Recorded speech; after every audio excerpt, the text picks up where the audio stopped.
Welcome to our channel. Today we how to disable Slack notifications for LinkedIn updates. Easy tutorial step by step clearly. Open your Slack application on your computer or mobile device. Locate the workspace where you want to disable notifications. Click on your workspace name or the three dots in the top left corner. From the drop-down menu, select Preferences. In the Preferences menu, navigate to the Notifications section. Scroll down to find integrations or apps. Look for LinkedIn in the list of connected apps. Click on LinkedIn to access its specific settings.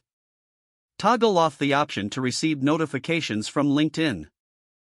If prompted, confirm your choice to disable notifications. Exit the Preferences menu. Your LinkedIn notifications in Slack are now disabled. Enjoy a quieter Slack experience without LinkedIn updates. If the page does not load, refresh the browser or try again in a private or incognito window. Make sure you are using the correct email address, then retype it carefully to avoid small typos. If your password is not accepted, use the reset option and create a new strong password you can remember. Check your spam folder for verification or security emails, then complete any requested confirmation steps.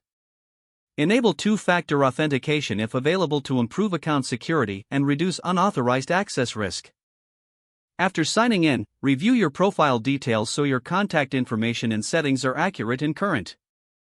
If you see an error message, note it down and try again after restarting your device and internet connection. Log out when you finish, especially on shared devices, to keep your account and payment information secure. If the page does not load, refresh the browser or try again in a private or incognito window.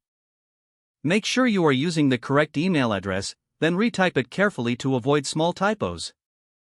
If your password is not accepted, use the reset option and create a new strong password you can remember. Check your spam folder for verification or security emails, then complete any requested confirmation steps. Enable two-factor authentication if available to improve account security and reduce unauthorized access risk. After signing in, review your profile details so your contact information and settings are accurate and current. If you see an error message, note it down and try again after restarting your device and internet connection. Log out when you finish, especially on shared devices, to keep your account and payment information secure. If the page does not load, refresh the browser or try again in a private or incognito window. Don't forget to like this video and subscribe to our channel for more step-by-step tech guides.